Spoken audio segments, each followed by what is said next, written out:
Welcome, everyone. Welcome to the Architectures online launch. It's so good to see everybody. I see a couple of faces that I recognize and some that are new. Ben, Niels, Clyde, James. Welcome, everyone. It's very, very good to see you. And it's a privilege to be here and a privilege to be able to host this amazing workshop. Good morning, Lee. If you guys are comfy, then will you just pop a chat in the bar on the side just to say hello and welcome. And if you could tell me where you guys are all from. I am buzzing with excitement for this online launch, and I'm so excited to be able to just share some information with you about it.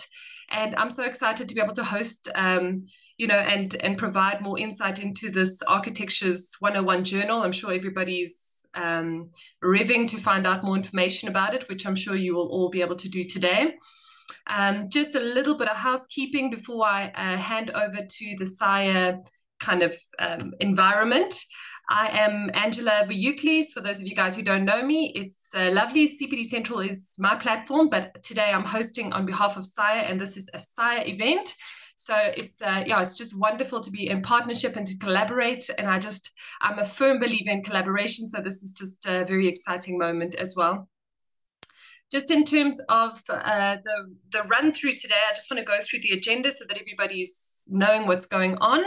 We're going to start with a welcome by Claire McCusker, who is the current SIRE president. She's just going to welcome us and give us a little bit of an overview. And then I'm going to hand over to Dr. Sechaba Mape, who is the editor of the Architectures 101 journal and will be the editor going forward, which is also very exciting.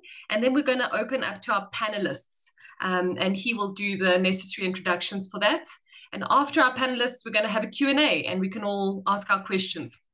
So that is basically how we're going to be running today. And just a little bit of housekeeping on my side is, will this be recorded? Yes, it will be recorded and it will be made available. I'm sure that SIRE will make it available to everyone and send necessary links out so that you can go back and watch it if you're not able to be here, or for those of us who haven't been able to connect today. The recording will be made available. Is it CPD accredited? Yes, it's accredited for 0.2 CPD credits, and you will all get your certificates from SIRE. They will email you directly with them, but we will just help you to get to a point where you get a completion email, which will allow you to get your certificate. We're not going to have any breaks today. We're just going to go for it. And I see Claire is arrivederci, Claire. Nice to see you. We don't have to all put our cameras on. However, I think it's so nice if everybody's comfortable, if we could all just turn our cameras on for like 10 seconds. For those of you guys who are feeling comfy, could we just turn our cameras on just to say, hi, we're people, we're real. Hello, Stephen. Hello, Wave. Nice to see you. Hi, Ben. Hi, Zach, Ivan, Mark. You guys are so welcome. Hello, La Rochelle, Clyde. Isn't this amazing? Yeah, I think that we're great. We're a wonderful community of friendly, happy faces. Thank you, guys. For those of you guys who turned your cameras on, you can turn them off now. You don't have to keep them on the whole time. And I think that's basically everything from me. I'm going to be in the background, and I'm just going to be making sure that things run nice and smoothly. And Claire, it is just so exciting to have you here. Thank you for making the time. I know I kind of called you at the last minute and said, hi, do you want to come on? But yeah, I'm so thankful that you were able to come. And I'm going to hand over to you now to start up properly. Thanks, Angela. I don't know if I could do this properly, but let me try. I'm so encouraged by the amount of people actually attending this. There must be over 100 people in the participants. That's incredible. The support that this magazine has already had, this journal has already had, is amazing. I think a lot of you know that this is the online launch, but we did have an in-person launch, which was spectacular. It really went really well. I think I want to go a little bit back, perhaps, to the history of this journal, because I know that we say, oh, it's the relaunch of the SIRE journal, but really this is a brand new product. It's a brand new initiative. You'll see that the look and the feel is very different. The content is very different. It's thought-provoking. It's marketed at a much younger architects than before. And I think it's got a unique offering that we can all celebrate going forward. And if we look back a couple of years ago, when the magazine, the original journal, sort of didn't exist anymore, Professor Amira Osman really took it to heart that it's something that we need as SIRE, is we need a journal. And she put a lot of work into getting this journal to start. And then President McKenna Makeka, he followed in that footsteps, really supporting this group. There was an interim editorial board established to actually support this journal and it going forward. And there's a whole lot of people behind this journal. But of course, the real champions of the journal are Sechaba and Angela, who have taken it up, whatever support they got from many people. They appreciated, they took it up, and they produced an amazing journal. And I'd like to really thank Angela and Sechaba for all the work that they've done. I'm looking forward to this morning's event, because I think this is the first time that our SIRE members at a broader scale are seeing what this journal is all about, and the type of discussions that are going to, I think, come from this journal. You know, this is not just a normal journal. This is a thought-provoking journal. It's also sort of an intersection between practice and academia.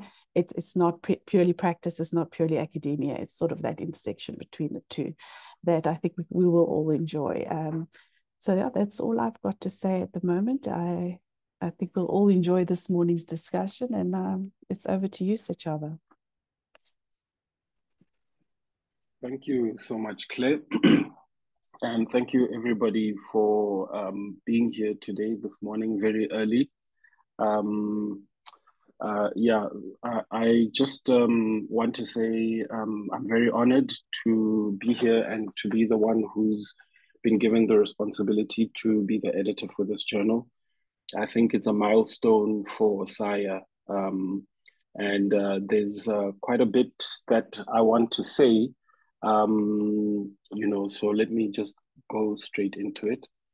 I'm going to just quickly share my screen. So what I want to talk about very quickly is just the overarching strategy for the journal.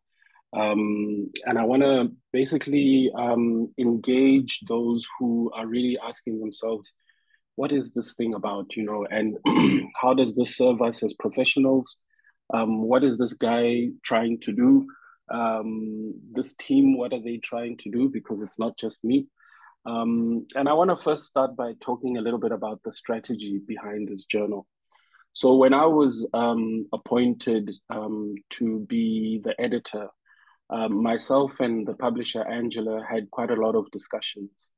And really the discussions were about how are we going to make this journal relevant, number one, how are we going to make it sustainable, and how are we going to make sure that it continues to add value, because it did add value in the past, but we wanted that value to expand and to grow. And how can it add more value?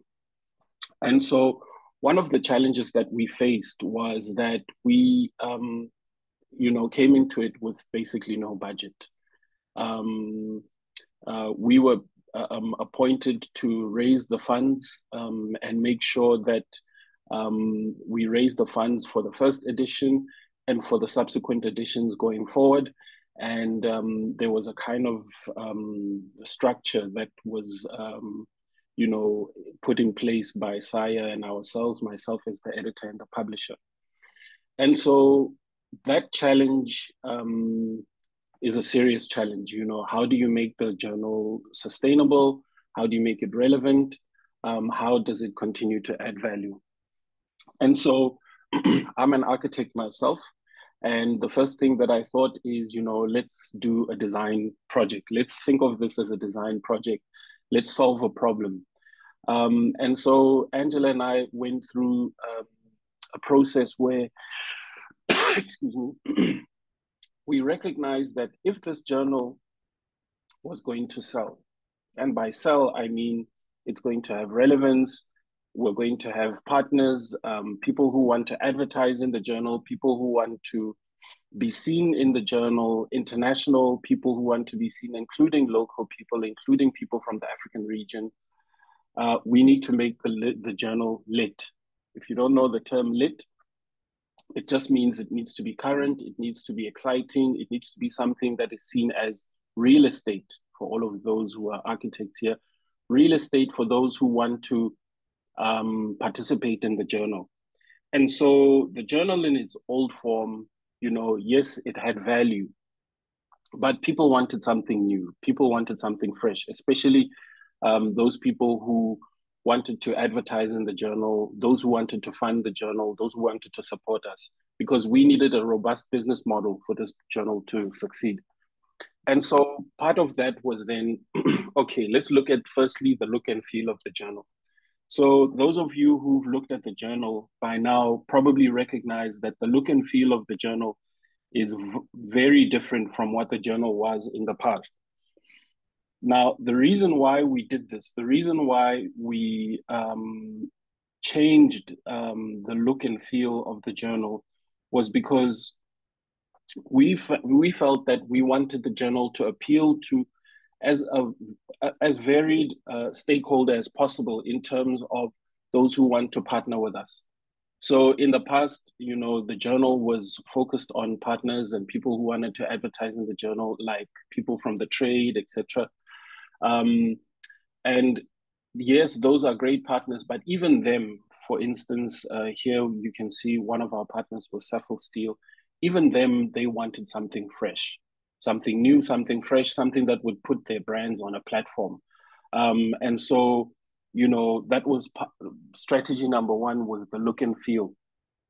Now, in terms of the content, I, as an editor, wanted to make sure that whatever we put in this journal, whoever we've got in this journal, really makes the journal attractive, and it makes it feel as if it's not just, obviously it's a South African journal of architecture, but it needs to really, we need to basically be the voice of architecture for the region. And that's a big responsibility, I know that.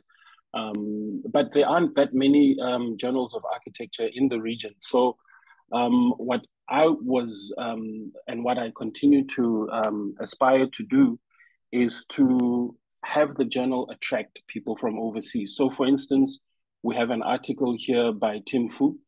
Tim Fu used to work at Zaha Hadid Studios. And Tim quit working at Zaha Hadid Studios because he wanted to go and start a practice that uses AI fundamentally as a tool, just like how Zaha used computational technologies in order for her to advance whatever she was trying to advance in architecture.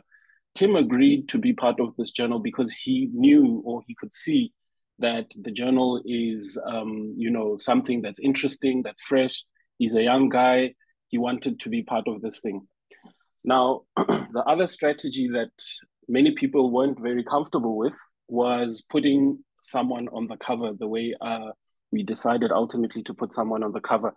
But this is not just any someone. This is Sumaya Vali, who, for me, I feel represents someone who the world, especially a particular generation, know as a South African architect globally.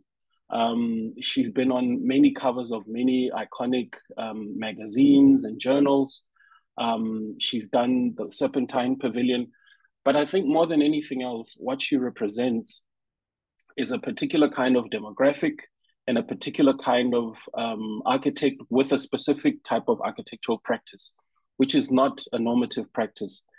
And why that was important for me was because many of us, myself included, have struggled to practice architecture in the normative way because of, the historic legacies of architecture, the challenges that come with trying to run a practice, get work, and all of those sort of things, and have had to try and carve out new ways of practicing that can, basically feed us and also create impact in society.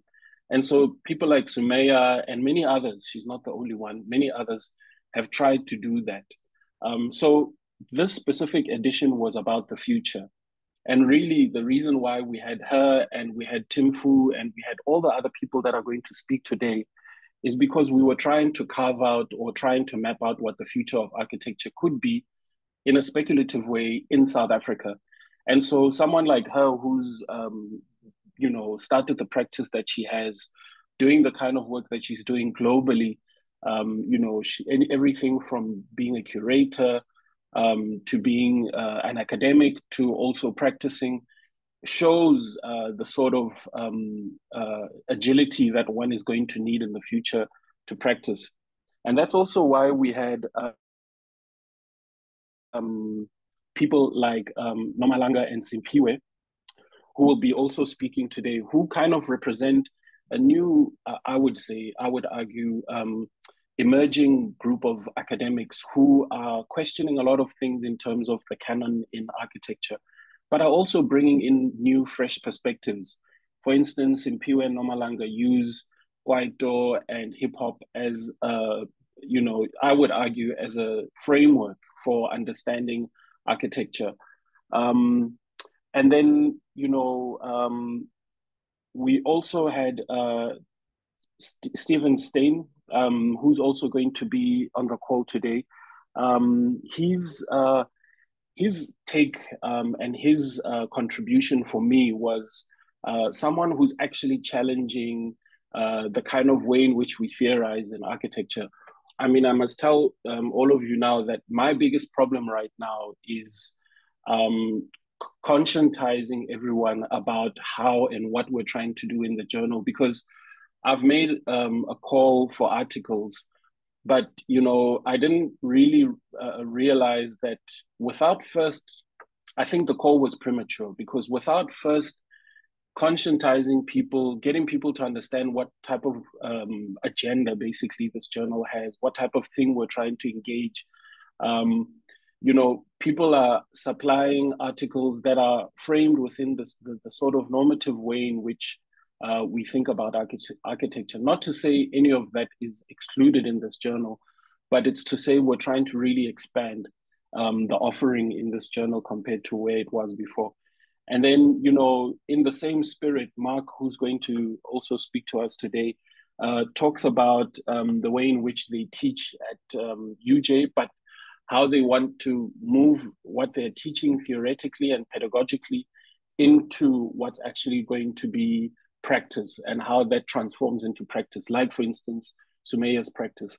So, the big challenge for me right now, and I'm hoping that colleagues on this call will be able to engage in dealing with this together, because I see this journal as an asset for us in architecture collectively.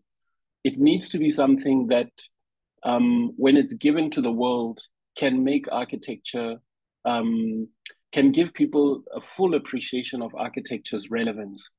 Because if the community and society at large don't see architecture as relevant, they cannot connect with it, they don't see people who look like them, who think like them, who are part of the cultural milieu that they are part of, I worry that architecture might be perceived as not adding value and being irrelevant.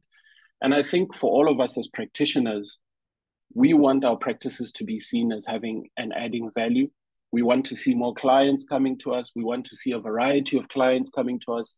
And so the main real strategy with this journal is to have it really become a tool and a way in which architecture can be seen and understood and loved by society at large. So those are really the main strategies that we're trying to implement here. It's not perfect, and I'm open to suggestions. I know that there are many people who say, well, this journal, is it going to show buildings? Where are the buildings? Is it going to showcase our architecture here in South Africa? Those are the kind of things that we need to tackle, we need to deal with. But we need to all recognize that from a strategic point of view, we want this journal to serve our discipline and to serve society simultaneously. And for me, it could be potentially the thing that links these two. that speaks and presents in a language and a format that can be recognizable, that people can appreciate, that people can love, so that we can have a sustainable journal that's relevant to everyone out there. So I think that's where I'll park my comments for now. The idea now is to have the people who contributed in the journal give us a short presentations on what their contributions were about, what their visions were about when they made their contributions. And then we'll move on to a discussion, and then we'll have questions and answers from the audience. So I'm going to stop sharing, and I'm going to ask Simpiwe and Nomalanga to please join us and to share their presentation. Thank you so much, everybody.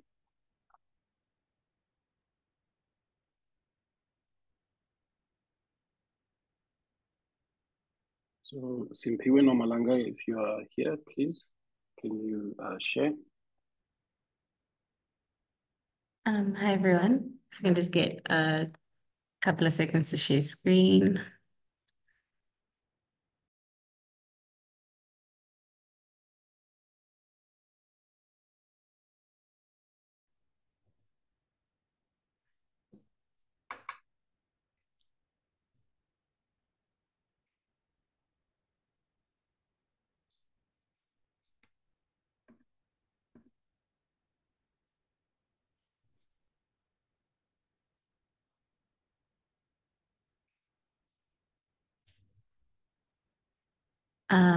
Can everybody hear and see the screen? Yes, we can see and hear. Perfect. Nomalanga, go ahead. Right. Good morning, everyone. We will start our presentation with just a few slides, so if you can just bear with us. And thank you once again to Sichava and the team for allowing us this opportunity. Imbawula, an old township to African practice, where people gather around a fire, often to sing or listen to stories shared by elders. For us, between myself and Simpiwe, this has become a foundational beginning of how we started to understand our own practice.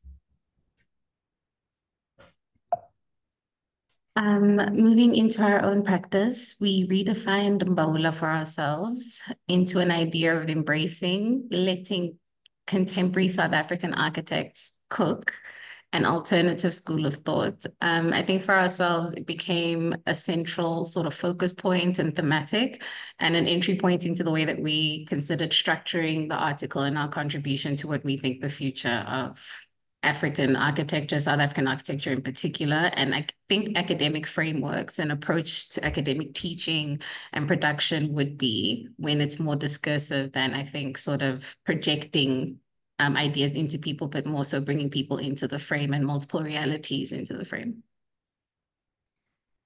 Before we move on, so just to give context in terms of where Imbawula also comes from, is when we had a project a couple of years ago in the Graduate School of Architecture. We took our students to Vereniging, to the memorial, the Sharpeville Massacre Memorial. And one of the common practices that are still there that happen actually outside the architecture that was meant to be a commemorative space for the community of that was affected by the Sharpeville massacre. The community has repurposed some of the public spaces around the architecture by gathering every Tuesday to commemorate and talk about what happened a number of years ago. But this takes place, again, like I said, on Tuesdays around this fire. It's not necessarily something that was catered or designed for in this area, but this is how the community has now taken over the architecture, and they have started redefining what memorialization, what commemorativeness means in the landscape of a township, hence the framework of Imbawula.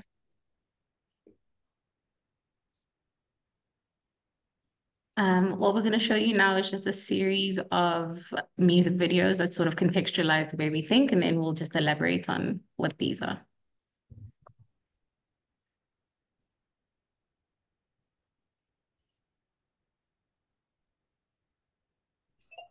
Simpiwe, should we be hearing sound?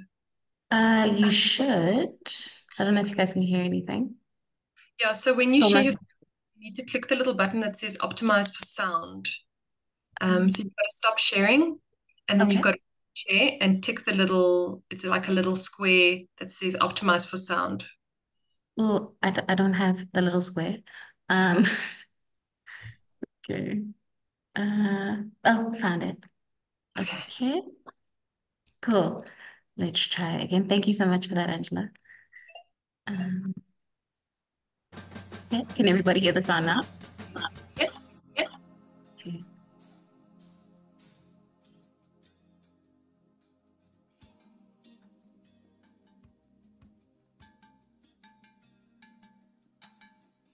There's a train that comes from Namibia and Malawi. There's a train that comes from Zambia and Zimbabwe. There's a train that comes from Angola and Mozambique. Simpiwe, you can see what you're doing. From all the hinterlands of You can see southern you and clicking the different links train carries young and old. on the screen. That's fine. Just stop the video on the right-hand side.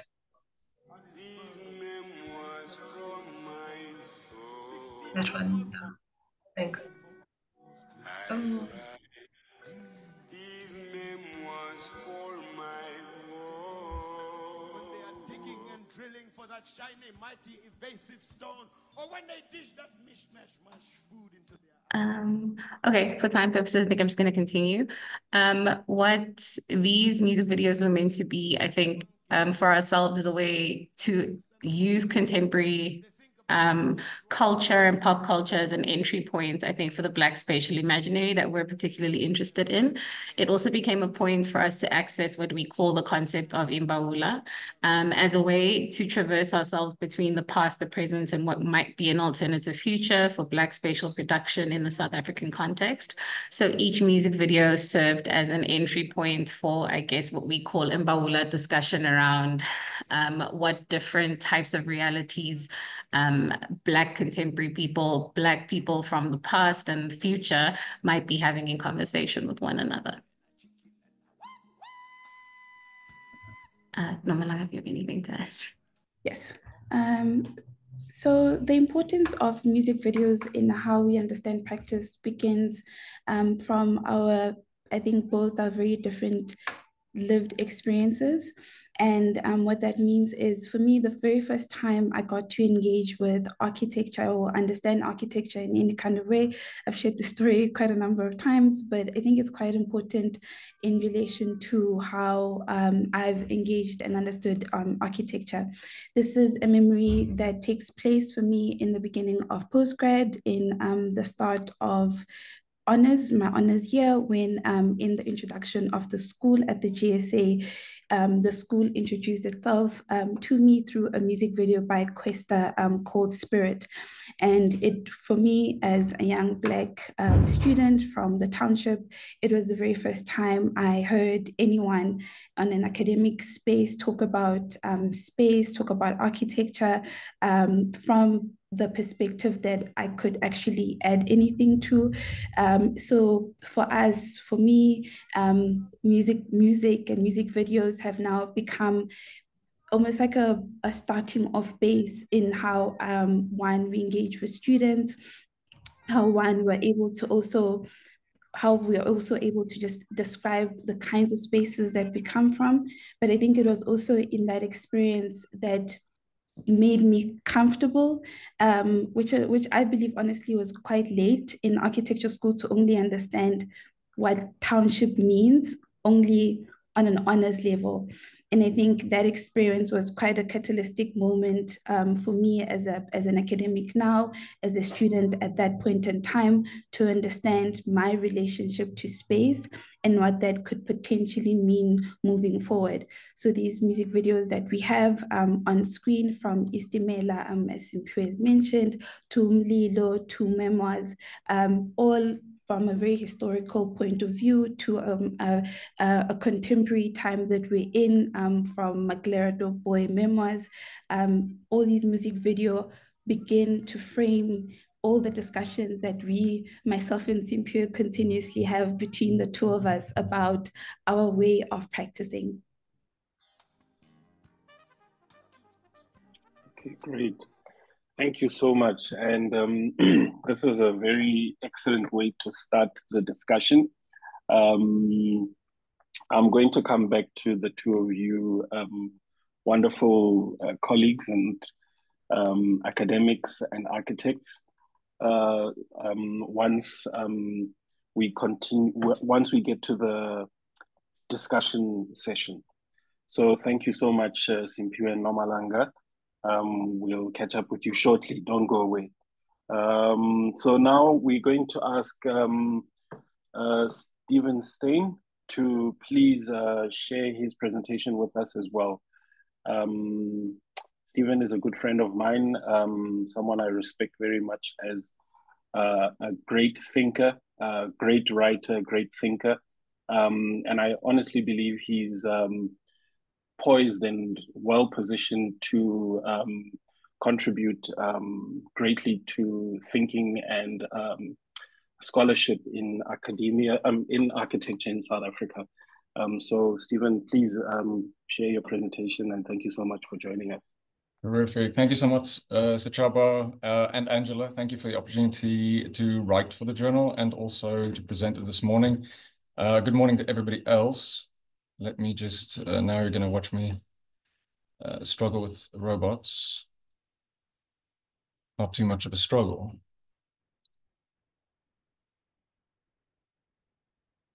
A little bit of a struggle. Can everybody see that screen? Are you now seeing all of the slides on the sides? Yes. So you just Okay, need to now share. you are. Yeah, now it's great. Now it's good. Thank you. Okay, thank you for putting me up my misery. Good morning, everyone. So my essay is called Mechanics of Identification. So it's basically about how identification works. I called it mechanics rather than something like architecture of identification to highlight the idea that identification is a procedure. In addition to being something embodied in architecture, it's something that architecture does, which is also why I use the word identification instead of identity. Identification is the procedure of recognizing something, anything really, as a part of the self. I then used the South African Pavilion at last year's Venice Biennale to illustrate much of the argument. Any piece on architecture will involve some rudimentary definition of the term architecture. Here, architecture is fundamentally defined as the production, maintenance, and management of boundaries, basically various types and degrees of insides and outsides. So we start with two types of methods for providing things with identity or definition. Outlines, on the left, are clear. Everything on the inside of the outline is the thing, and everything on the outside is not the thing. In this case, a horse, but it could be anything. On the right is the more complex version, where it is identified through identification with all of its many aspects, all manner of material and immaterial concepts, dreams of hay, the horses of history, the portrait of Napoleon, etc., etc. Any number of horse-related ideas. The problem created by the first image, in exchange for its clarity, it creates a problem, and that problem is that the surface which provides this clear identity can hide and sometimes even erase the complexity of the interior. So what happens when you mistake yourself for a surface is captured beautifully in Caravaggio's 1599 retelling of the Greek myth of Narcissus. The myth is generally summarized as a guy who falls in love with himself, or rather with his reflection. But if you look closely at the face in the Caravaggio version, he doesn't seem very in love in the modern sense. He looks exhausted, actually.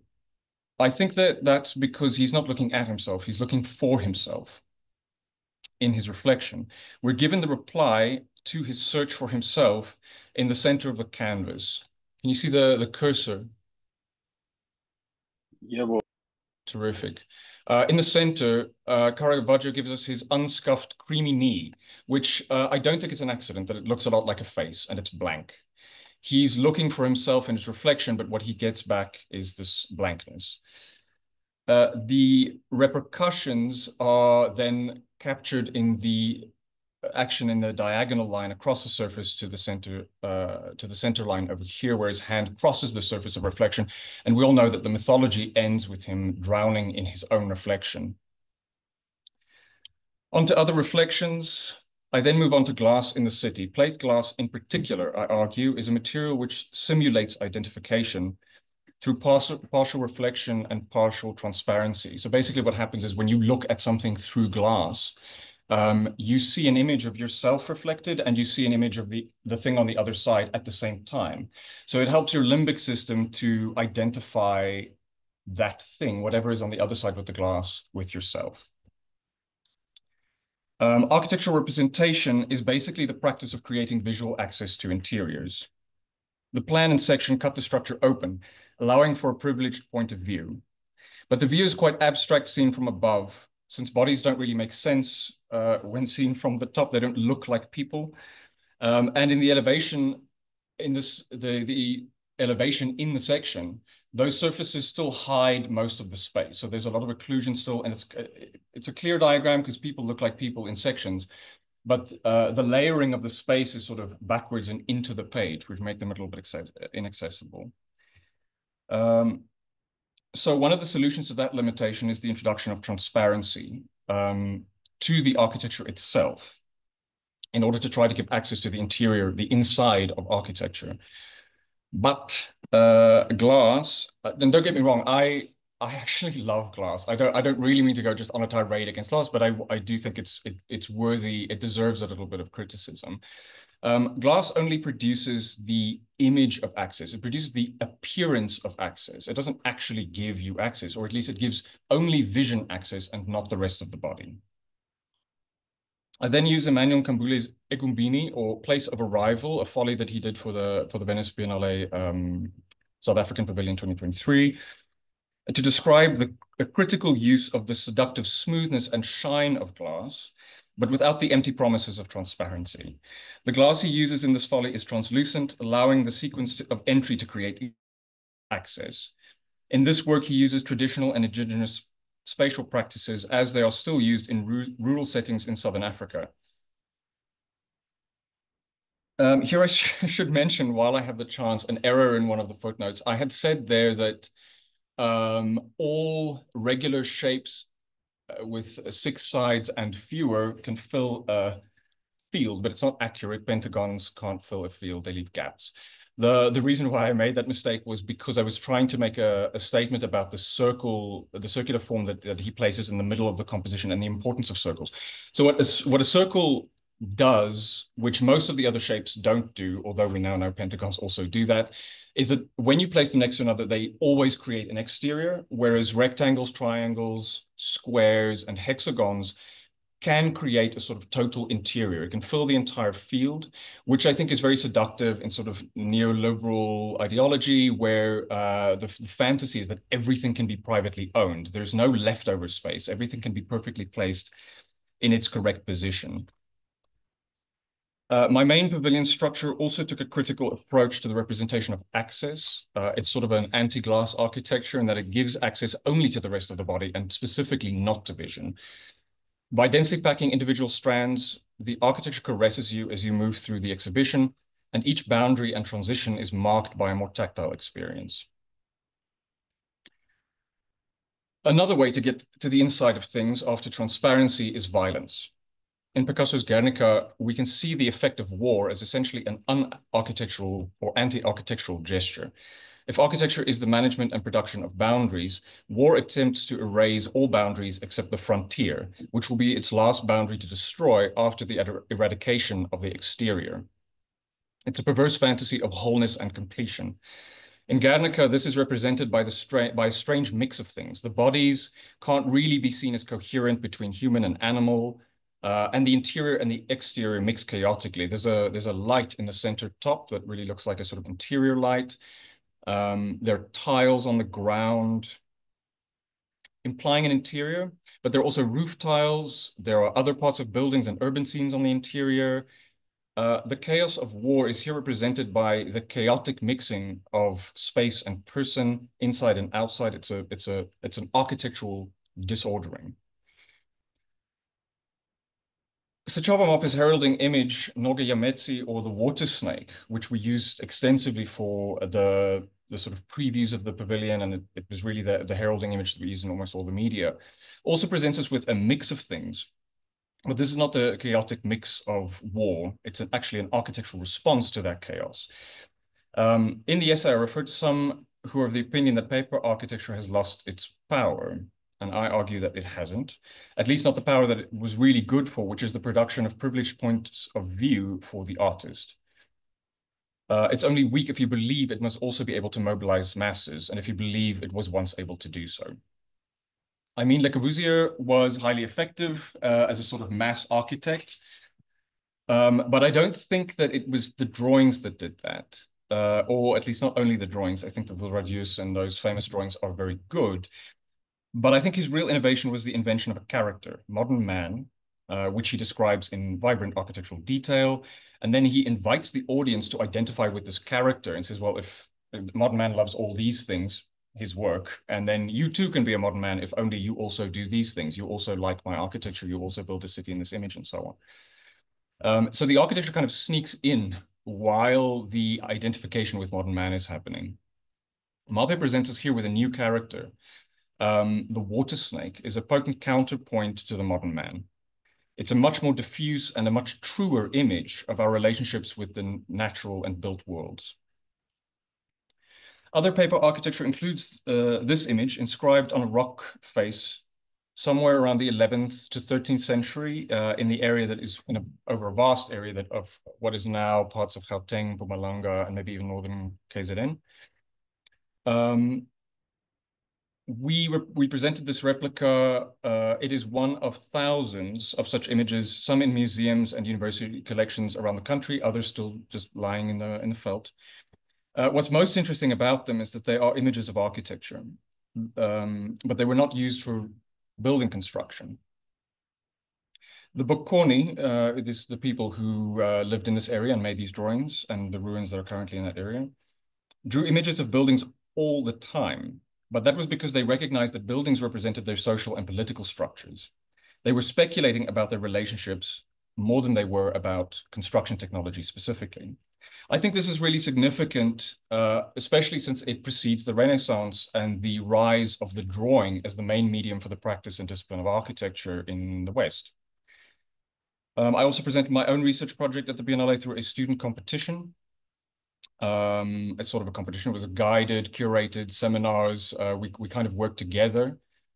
Not kind of. We worked together to develop the briefs. The premise is also about access, but about the ways in which architectural representation might contribute to giving access to institutions and organizations. Metaphors of the body are at the core of the words organization, which basically means to make into organs, and corporation, which means to make it to a body. The project imagines architecture to be the body of an enormously distributed object, like an architecture school. For example, one can be in an architecture school, even if you're not in the building. If I'm enrolled and I go home, I'm still in architecture school. And one can definitely be in a building, architecture school, without being in architecture school. If I'm there as a visitor or whatever, I can. So it's clear that there's a difference between the building and the thing. And so what we're trying to get to is representations of the thing itself. And for that, we need to detach a little bit occasionally from buildings, because buildings are also attached to construction and finance, which are two adjacent industries, very important industries, but they prevent us from actually representing organizations. But then we could just do it in a different way, through modeling and drawing. It doesn't necessarily have to be a constructed building. I'll do just two very, very quick examples. The one center top is the one by Wits. It was the competition winner. We had impartial judges. And it started from Fees Must Fall and then went into a detailed analysis of the financial structures, costs of different modules, and so on. The copper represents the finances, and the sort of concrete-like structure represents the monolithic structures, the buildings, and so on. So what they've done is created this sort of second image of Wits, like Wits as a financial set of limitations. The finances also create kind of interiors and exteriors by having things more or less expensive, and they kind of become hurdles and so on. So it's sort of Wits being haunted by I mean, all institutions are, I don't mean to single outlets, of course, by its financial conditions. Financial conditions are a reality of all institutions. The bottom right-hand corner was by a student from TUT, and it represents the procedures for getting access to the university, phone calls, the duration of phone calls, how long you were held on a line, what kind of emails were sent back and forth. So it's sort of an entry sequence, which is quite architectural, but it's the abstract version of the entry sequence, now here made literal again in the form of a model. What I'm trying to suggest with this project is an auxiliary practice for architects, where we could also sort of provide real value in institutional representation, but without necessarily building construction. I don't mean to suggest that we should replace building construction and that architecture should move, but that we can add this practice, the practice of paper architecture as a practical service. And that's me. Thank you very much. Great. Thank you so much, Steve. I was just about to send you a WhatsApp. Sorry. No problem. Thank you so much. And, I think you need to read Stephen's article because to me, the reason I wanted to include it in the journal is because, we need to have a discourse about what architecture is, especially in South Africa. And the discussion on interiority, exteriority, identity, or as he calls it, identification, is fundamental to that because, I think many of us do know that there are still many frustrating aspects of architecture that either exclude or include some. And, by having a discussion about what inclusive and exclusive, the boundary in between, that kind of a discussion is fundamental. And to me, that's why it was important to be in the first launch of this version of the journal. So thank you so much, Stephen, for that. You'll probably hear a lot more from Stephen as long as I'm the editor of this journal. Okay, so Mark, if you are ready, please could you share your screen and your presentation? Thank you. Hi, good morning, everybody, and thanks for inviting me to participate in this. I'm just going to share my screen. Give me 1 second.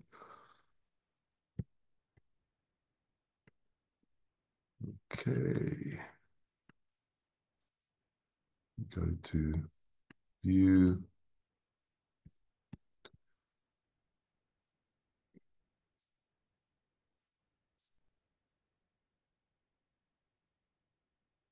Right, yeah, good morning, and thanks for inviting me. Thanks to Claire and Sichaba. I think this is the journal idea. I heard about it a couple of months ago. Really excited to hear about it, to hear that there's going to be another space through which ideas could be shared about architecture and about the thinking around architecture, and really good that that's coming from an institute.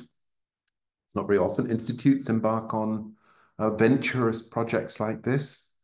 So I really welcomed it, and I'd like to congratulate Sichaba and the team and everybody for getting involved with this and having the idea to promote thinking in a contemporary way around architecture. I'm not from South Africa. I'm from Trinidad in the Caribbean.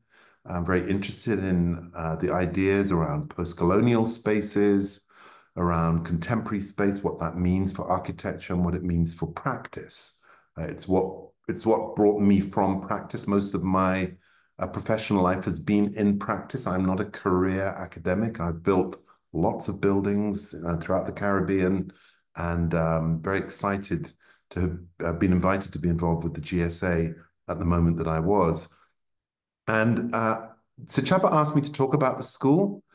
We are the new kids on the block, as it were. This is a little snack of architecture schools and their relative ages. And we are that little red block on the right. So we're a new school, and we're trying to use that space that we're in to address ideas in a new way and to develop new ways of thinking about architecture, new approaches to address and contemplate how we might consider architecture. And I'd entitled my contribution Transformative Practices. The school was really established around an ethos that was generated by Leslie Locko, who is recognized as the founder of the school. She came up with this conflation of the idea of transformation and pedagogy that I think is really, really important and fundamental to the ethos of the school. And when I arrived, I was keen to see how we might develop that, how that idea of a transformative pedagogy might be transformed or turned into practice. What if we were involved in the school with the pedagogy, what were the practices that we envisage or we could imagine emerging from that? So my contribution, I hope, has been to try and pivot the attention of the school towards the practices that emerge from the pedagogy. The school, a lot of the thinking around the school has emerged from a unit system, the Architectural Association in London. This is a photograph taken from a summer school that Alvin Boyarsky, who founded the unit system in the Architectural Association, held in the 70s. And he was trying it, he was an Canadian American who arrived in London, who tried to sort of introduce something into the British educational system to shake it up. He thought it was really staid, really conventional, it was predictable, and it wasn't really living or fulfilling the potential of what he thought architectural discourse or what architectural ideas could be about. So in a way, in a particular context, in a particular time, his contribution was transformative and has impacted architectural education, I think, globally, since the implementation of the unit system at the AAA. I was fortunate enough to have studied at the Architectural Association long after this photograph was taken, but benefited from that diversity of approach. And this is a fundamental idea that Leslie brought as the foundational structure of the school. And I'll talk a little bit about the unit system. And it's something that impacted the development of schools in other places. And subsequently, the school at the Kwame Nkrumah University of Science and Technology, where the creation of an African school was posited based around those unit principles. So this idea that pedagogy, the way that we teach architecture, is not how, it's not just downloading information from a common book, from an accepted canon, but could be experimental, was necessarily adaptive and responsive to different circumstances, I think is something that really underpinned and continues to underpin the context of the GSA. The school was also established at the time of the Fees Must Fall movement. I would say I wasn't here at that time, but clearly a political moment, the conflation of the politics of society, the need to address the demands of youth, the demands of students through education, I think became critical, and spoke to how education must be relevant, it must be pertinent, it must have resonance, it must be something that critically engages students, as well as, in the case of architecture, addressing what society needs and what it wants, which might not always equate to training in the design of buildings. A number of other, I think, important works that were revolving around that time. Harriet Harris's book with Daisy Froud, Radical Pedagogies, borrowed from Beatrice Colomina's term, also started rethinking about how we think about architectural education, that rather than thinking of architectural education simply as being the training so that you can go and work in an office, which is very often the case with architectural schools, but thinking of architectural education much more as an education in a discipline, part of which is training, but is about a way of seeing the world, a way of understanding the world, in the way that anthropology is, in the way that medicine is, that these are all disciplines that are about understanding the world and understanding how that knowledge is applied in the world. This embodied and this sort of shift in thinking in terms of how we look at architecture, how we look at thinking. We have here Charles Jenks's mapping of architectural movements from the late 70s, early 80s, which I remember at the time seeing this published in his book, Postmodern Architecture, seemed to encompass everything, but with thinkers such as Cruz Garcia and Natalie Frankowski rethinking that and recognizing that a substantial part of global architectural history was omitted from that. So there is this political, racialized reading of architecture, and how these ideas around how we apprehend, how we understand education, how we understand the world, how we understand history, how we understand what we might see or understand as a canon become really very important. And also what is omitted can also be very important, how we view it. This is something that I think is very impactful for me. It's a sort of ideogram from the book Blank, Apartheid and After, Architecture, Apartheid and After by Hilton Judin and Ivan Veličević, that was from the 90s, where a number of thinkers from South Africa were brought together to produce essays and produce work that the authors and editors then tried to constellate around a series of ideas. So I show these images really as an illustration of how understanding architecture in a very specific or particular way, a sort of tropic way, been shaken up in the last, say, 25 years globally. And I think that the GSA is a project that was intended to address emergent issues and contemporaries, and to explore them, not to come up with a definitive position, but to recognize that architecture is much bigger than perhaps the way we traditionally look at it, and that a school is a good place to explore it.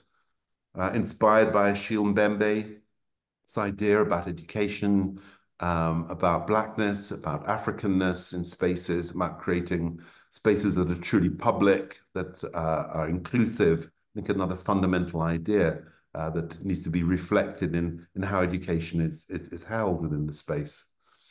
This was my first engagement with the school in 2018. Leslie there holding court to a group of very young, talented, mostly young, talented architects, brought them together, introduced the unit system. This is this year's outline of our unit system. So we have vertical studios, the 2 years of our joint professional program, organized into units, and each of those units have thematics that are led by the tutors in the units, Mpiwe and Nomalanga, who were here earlier, who are with us today, are both involved with running units at the GSA. We invite critics. We see the school as a public place. Stephen has been a critic. Sachaba has been a critic. Many architects and cultural practitioners are critics in the school, all adding to a kind of ecology rather than a kind of rigid curricular structure. And I think that's something that's really important and dynamic and fluid about the school and the way that it operates. And also the diversity in terms of the profile of the school. We want the school to reflect the world outside the school, and what happens within it is what is happening outside of it. So we have a very diverse student and staff body. We encourage a discourse within the school, inviting prominent thinkers, and Mpoma Tsipa, Kabaki Karana, and you can see Samaya there in the background who taught at the school, Eric Wright, Tom Chapman, Claudia Morgado, who now runs the program in Norwich, all people who are involved in practice in diverse ways, and encouraging work by students that allows new media, new ways of interpreting, finding new languages, new ways of understanding space, of interpreting space, of learning how to read and work with space. Mpiwe's work as a student, I think a really lovely example of how architecture, the body, can be used to express ideas about architecture, how architecture, the language of orthographic projection can be used to communicate often quite complex and perhaps previously omitted structures within the fabric of how architecture is understood and how it operates within society. So all of these perhaps examples of a kind of venturous way, an experimental way of working. Recently, I'm showing this image, Lirata Mochabi, who's studying with us our master's program in design theory and practice. We have a professional practice master's. We also have a theoretical master's. Lirata is exploring spirituality, languages, how spirituality impacts language. We had a number of Sangomas invited into the school by her, and students presented their work to them to try to understand the intersections and correlation between healing practice and the practice of architecture. And I think this is important to show in terms of a context of transformation. I think this is unlikely to have been something that would have happened in an architecture school, say 25 years ago. So we're trying to change the parameters and the scope of the work that takes place. Also, some statistics here. Some important statistics about registered architects, and another dimension of the project of the school is a place where we intentionally encourage transformation in the profile of the school. I won't read through the statistics, but some quite alarming statistics there, particularly the bottom line, and understanding that what a school can do in that context, how a school can contribute to ensuring that people who were previously disadvantaged, people who were previously omitted from the system, must be included in that system. You know, we all constitute society, so the schools must reflect that. And I think that's something that's a very intentional project of ours, to make sure that we intentionally and actively address the numbers of this and the representation in this, in terms of race, in terms of gender, and in terms of class. The programming, we have practices come into the school to talk about how they practice, so students model, can understand how practices are modeled, how they shape, how they take form. So we encourage lecturers to talk about how they do their work, how they came to do their work, their thinking behind the work, not simply in terms of theorizing or demonstrating their fabulous projects, but explaining their practices, how they do what they do. We've had exhibitions, Simpiwe again, who was exhibited recently, Patricia Bandora, Titus Chitala. We had a recent exhibition trying to take the work out into the world to help promote those practices, those emergent practices, and inviting thinkers and practitioners, global practitioners and thinkers, to come and participate in the discussions that we have. And just to summarize, I think that we're really conscious of the fact that architecture education has traditionally been seen as simply training, that you train to be an architect, and that training is understood as preparing you to go and work in a practice in a conventional way. The world is changing. The modalities of that practice are changing, so the education has to change. And we see what we do at the school as an education in the discipline of architecture that allows, in a transformative way, the foundation, the establishment of practices, of nascent practices. And those practices may not resemble how traditional practice has taken place. So whilst we equip students and whilst we involve ourselves through our research to thinking around the expansive nature of what that practice could be, to exploring the boundaries of that and the context for that, we also provide the skills necessary to practice, also in conventional ways.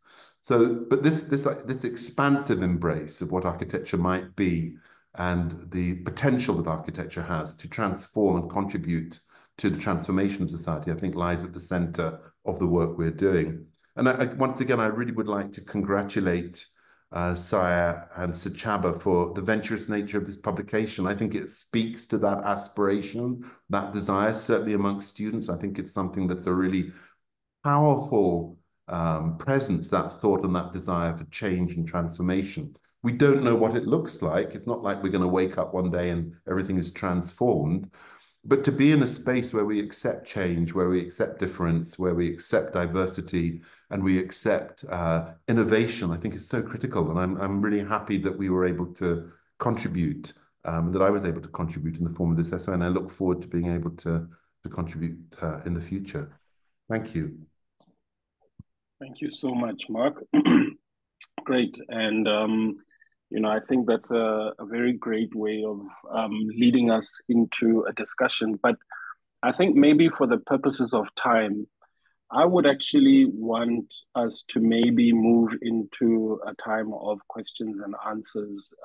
And rather than having just a discussion between ourselves, maybe open the discussion to the broader community that's on the call now, because I do think that there are many people who've got many questions they'd like to ask. Maybe some of you have felt like you've been dying to express your either grievance or your, you know, I don't know, affirmation of what's happening in the journal. And like I said, you know, for me, the journal is really something that I see as having the intention to add value, but also keeping in mind that the journal itself needs to stay alive. And, you know, I think this is a great opportunity for all of us to engage because, you know, think of this issue 101 as a proof of concept. And you are all here now as stakeholders. And you can then now participate in saying, well, look, maybe the journal needs to also think about this or also consider this and that sort of thing. So, you know, I grew up raised in a very diplomatic home. You know, that's how I was told you navigate the world, and so this is my way of trying to bring that on board. So I don't know if you are okay with that, Angela, but I think maybe I will suggest that we open it up in that way, so that we can continue to engage our broader community here. So. Yes, Chaba, I think that's a great idea. I do have one request. I think it would be nice to have all the panelists with their videos on, and then I can put everybody on the screen so that so that the various people can also pitch in. Great.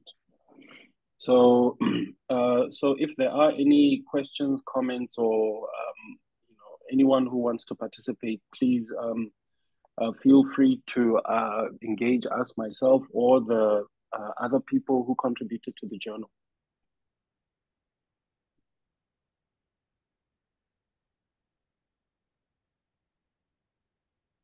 If there aren't immediate questions, you know, I maybe can begin asking the panel some questions, and then, you know, if people do feel a bit more confident as we go along, questions can be raised.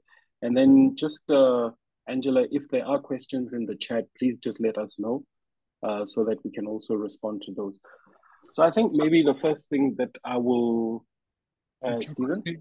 Selby has a hand up. Is there a hand up? Yeah. Okay, sorry, I can't see any hands up, but if there are hands up, please let me know. Whoever's got their hand up, please go ahead and give us your comment or your question. Yes, good morning, colleagues, and good morning, Mr. Editor. This is a fantastic initiative, and thank you to the publisher. My name is Lethabisa Shongwe. I'm a practicing architect as well. You know, I am truly thankful for the resurrection of this journal, but I just sincerely hope that there will be an ongoing, deliberate intent to ensure that there are continuously different faces, different architectural expressions, just like our presenters have presented today. Because honestly, I think it is time that we move away from the ongoing past of seeing the same continuous faces that end up looking like some boys club, some mature boys club type of journal. I think your success will be in creating the relevance where you are going, and you know, throughout the entire country, different practices, different types of architectural expressions and narratives. But I'm thankful and I wish you all the best. I look forward to indulging in your documents, and thank you. Wow, okay, that was a great comment. I was already like putting on my armor, but thank you so much for that comment. Are there any other ones? Any other hands or comments? Please go ahead. Sorry, for some reason, I can't get my hand up. I don't know if you can hear me. We can hear you. Please go ahead. Thank you. I echo what the previous speakers just said. I think it's a fantastic opportunity, not only to have a new publication, but I think what you have actually presented today, and we are very eager to engage with, is about alternative ways of thinking, alternative way of understanding space, alternative ways of actually engaging with society as architects, as practitioners, and also academics. I think what Mark has brought up is critical. I mean, I'm part of KIFA education department, and sometimes I have to explain what architects do.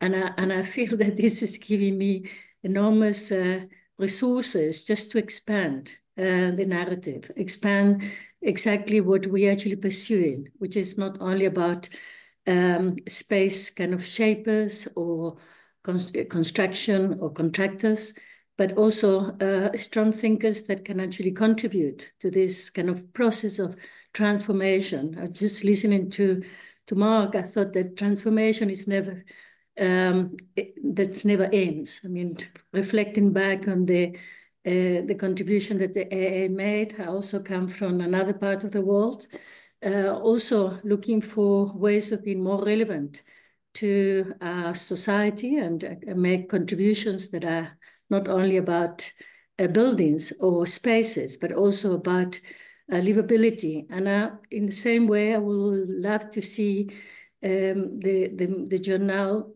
also featuring the kind of lived spaces and practices that help us to understand what society is expecting from us, not what we can give, but what is expected from us. And in that way, actually expand our possibilities for collaboration and also be more relevant in what we deliver. Thank you very much. It's really exciting. Wait, before you go, I don't want you to go yet. You're the right person for me to ask this question. So I want to ask you, because, I'm always getting pushback where people are saying, but where are the buildings? What about buildings? What about buildings? And, firstly, I think there were buildings in this particular issue. But I want us to get to that because, at the end of the day, I can imagine someone running a practice and they want to, look at, well, what's somebody else doing out there in terms of buildings? Or what is the latest thing that's happening in regards to buildings? So I want us to engage that topic because, as stakeholders, including SIA members, including all of us who have an interest and a love for architecture, what do we say to that? How do we engage that? And I'm putting you on the spot, Monica. Thank you, Sujata. I don't know if you have an answer, but definitely I've given it a lot of thought.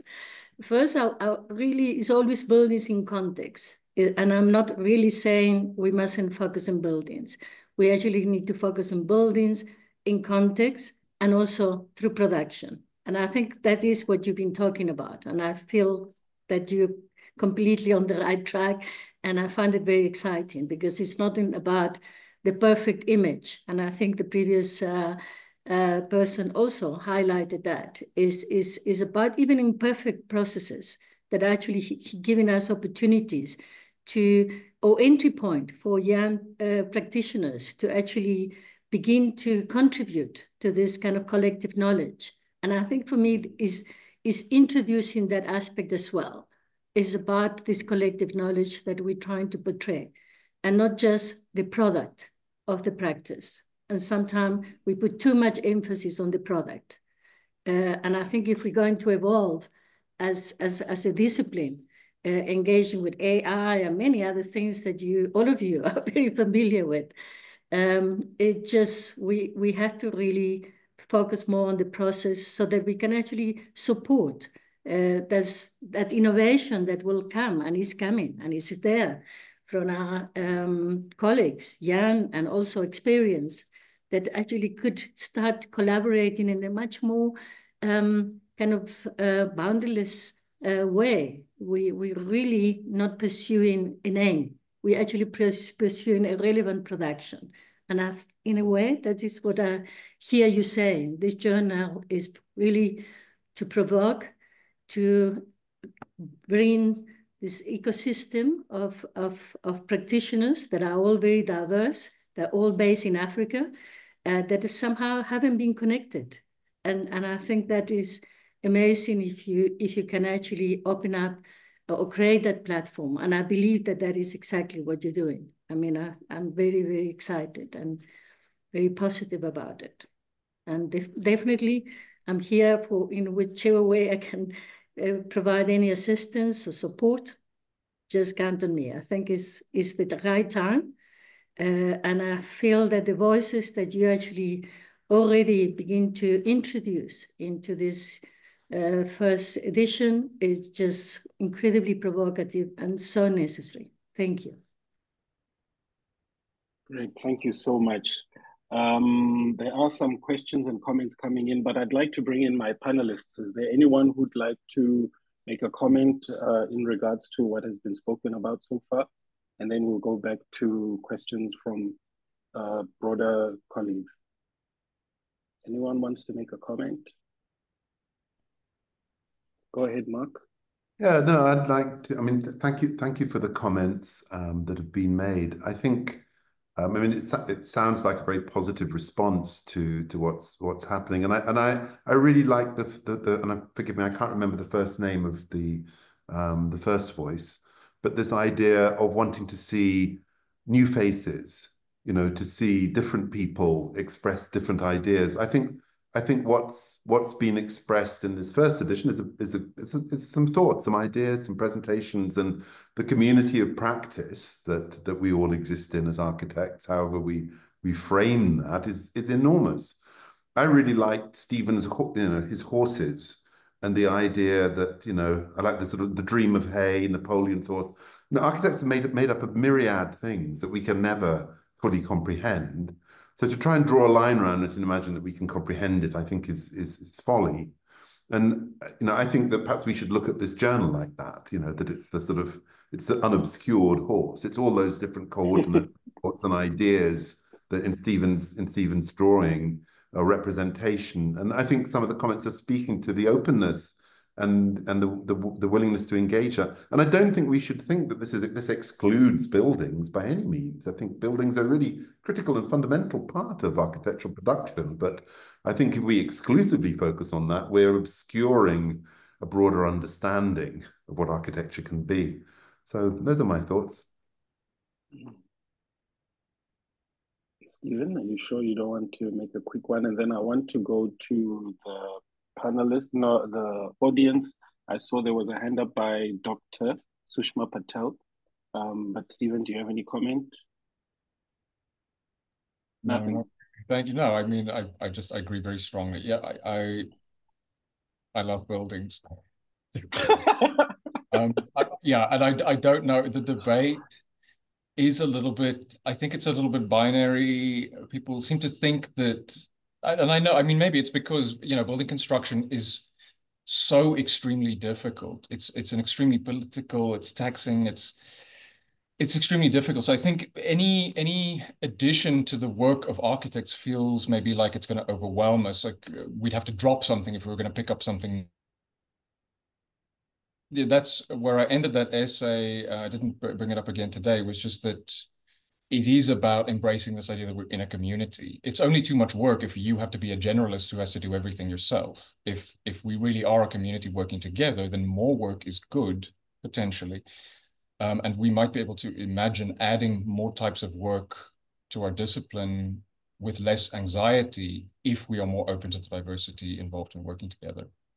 That's me saying, no, I have nothing to say, and then giving a speech. Thank you. All right. There are comments, Angela or anyone else. Can you see where the comments are? And then once we've done in the chat, then we can go to the hands that are up. I can't see that right now. Apologies. No problem. Good morning, everyone. Thanks. There are areas of architecture that no one talks about, like aeronautical architecture, public sector architects. I think that's just a comment. Tuto, you had your hand raised. Would you like to comment? Yeah, sure. I just didn't even know where to raise my hand, so I typed to raise the hand on the chat. But thanks everyone for your comments and speaking about the work that you're doing in the journal itself. I've got comments and a question. The first comment is around Chaba's question around what else if not buildings? Is it just about buildings?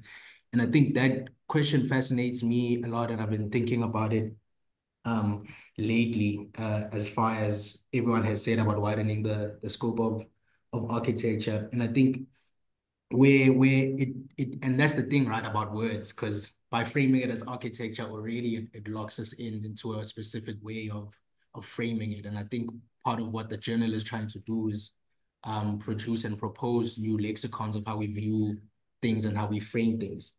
That said, I think as architectural professionals, where we are not too concerned about buildings and we're concerned about the systems behind them, I think there's still value in expressing those ideas in things and objects.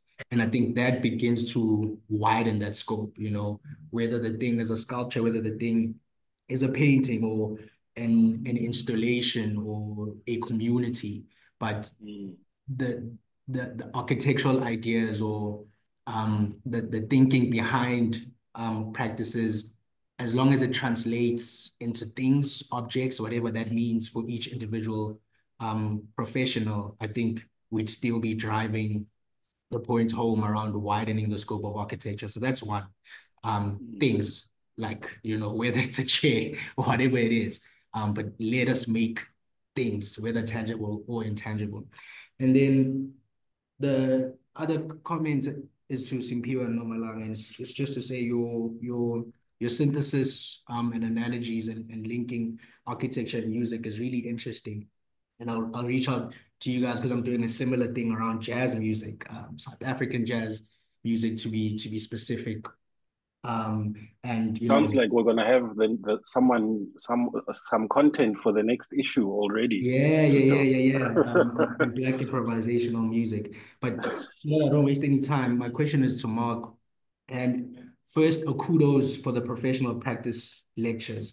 I think even the position of open sourcing them on YouTube is really critical. And I think that approach, and I'll link it now to the journal, of really going into the details around practice is very valuable. I don't know if there's anyone who hasn't watched those lectures, but it's again less about the building, but about how one structures a practice, how one runs a practice, and the mechanisms behind them, which I think is a conversation that's missing, especially with bridging, you know, the gap between the two generations or three of architectural professionals within South Africa. And that's why you find my generation struggling to, you know, materialize their ideas into things. And it goes back to the work that you're doing. So I think if you can speak about a bit more about the objectives of the professional practice lectures and your intentionality and how they're structured, where it's not architects presenting the latest building that they're working on, but letting us in on how things work. And if the journal can take that direction as well, it would really be important also as a repository that open sources information, you know. So yeah. All right. Can I just, before you jump in, Mark, number one, we do still need to have a discussion about whether this journal should be free for everyone. It's free for SIRE members, but currently, if you're not a SIRE member, you do have to pay. It's, you know, the amount of money that people pay to buy the journal doesn't actually contribute much to the sustainability of the journal. Right now, it's more on advertising and that sort of thing. But I do think there's a very strong case for making the journal open source. And then number two, one of the articles, the one where Sumaya talks about her practice, I did an interview with her and I was deliberately thinking about people like you, Tato. In fact, you and your colleagues there in Cape Town, specifically because I know that people like yourself are struggling to find ways of basically surviving and making money. I'm not saying you specifically are struggling, but young people who studied architecture are trying to find ways to practice that actually, you know, is relevant for them. And that is a fundamental reason we need to rethink the way in which we're doing things. And that's part of the aim of the journal. But now, Mark, I'm sure you can speak a lot more to that. Yeah, no, thank you for the question. And I'll try and be brief in my reply. But this idea of, I would say, modeling practice, I think is something that's really important. My PhD is actually in practice-based research. It was based, you know, it was about my practice. And so I think I had a chance to reflect a lot on what that means. not so much in a theoretical way, but in a pragmatic way, what practice means. And a couple of ways of responding to that. Firstly, when I was a student and I would look at architectural magazines, I would often very quickly go to the back of the magazine where it would list the contributors to the magazine and provide a bio of them. And I was often more interested in that than I was with the work. I was just curious about the formation of these architects or practitioners. So I think that speaks to a curiosity about how people get to do what they did, and also speaking to practitioners and hearing their stories, I think can be just fundamentally instructive and useful. The other thing is, I remember when I was younger, my father was a land surveyor for the Trinidad government, and he would often take me with him from a very early age when he would do surveys, and I would accompany him and watch him doing what he's doing. And I learned so much from that, just seeing him working in what he did. Much more than I would have if he had simply shared with me the survey plans that his office, or the government office, produced. So there was something about that lived experience and introducing and a kind of modeling of an activity and a type of behavior.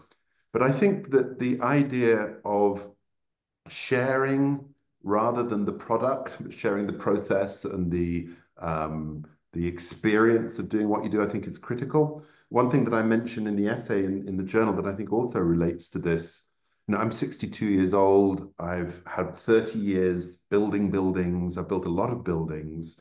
And I can tell you that all the learning I did, the bulk of my learning has taken place in practice. It didn't take place in the school and I then deployed it over the course of my career. It took place whilst I was doing it. And that the education just prepared me for that. So the idea that whilst we're learning, we're observing how practice takes place, I think is fundamental. And I don't think it's necessarily effectively served by simply showing the beautiful sort of curb shots of the buildings we produce. But opening the bonnet, looking inside, I think is a really valuable moment of learning. And particularly for people who maybe don't come from backgrounds where the idea of a professional practice has become a model or is a contemporary way of working. I think it's also really useful to provide a window or insight into that as a form of preparation. I hope that answers your question.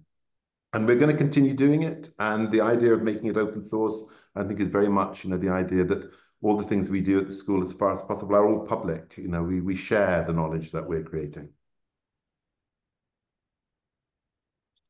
Okay, great. Angela, other comments? Can you just also help us know who came first? Because I do not want to forget Dr. Patel. Yes, for sure.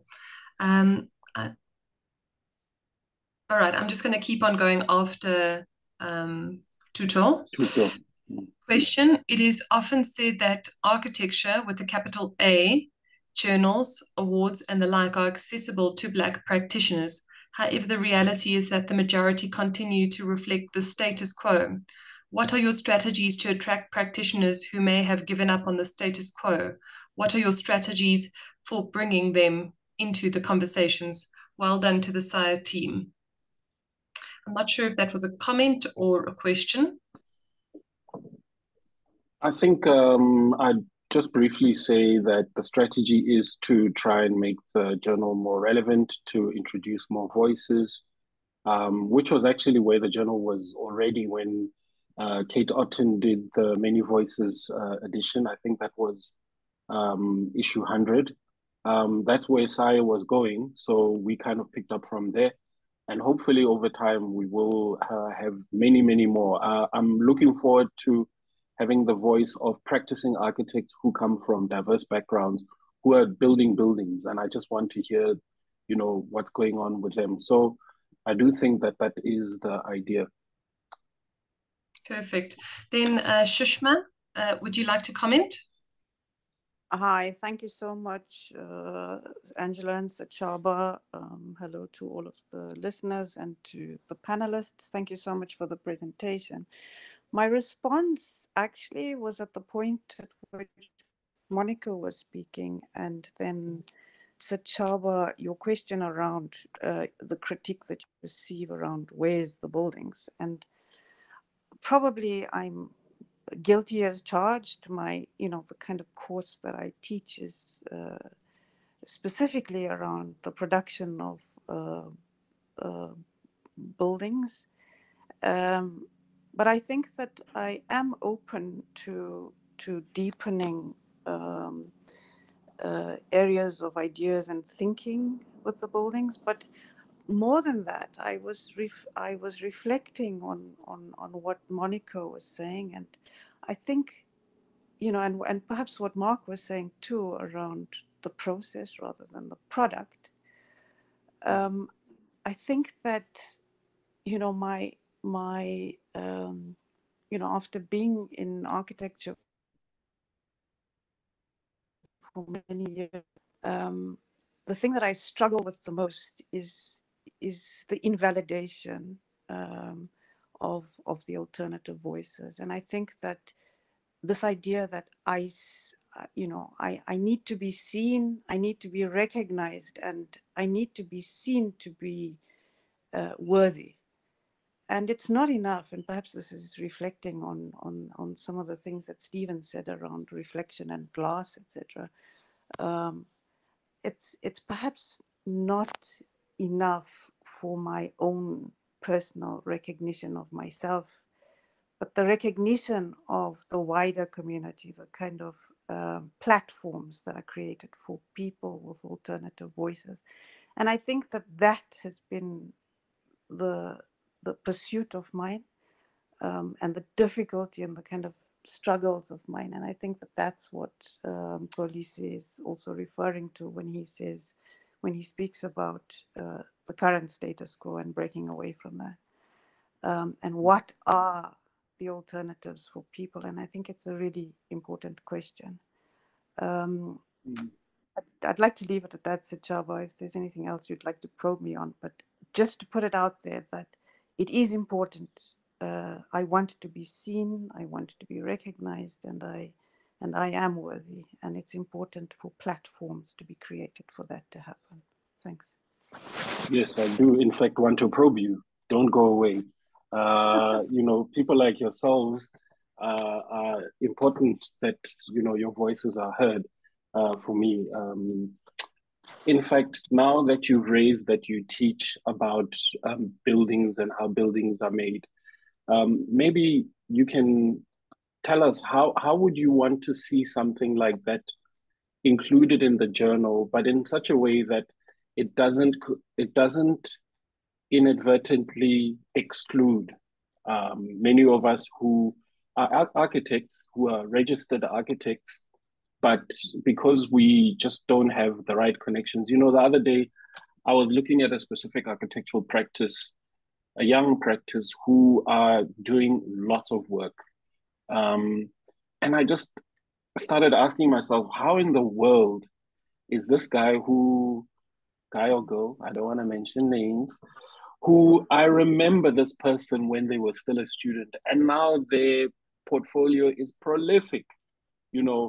And often I wonder whether that's purely because the person is a genius, or because there's some kind of structural context that expedites some people's careers as opposed to others.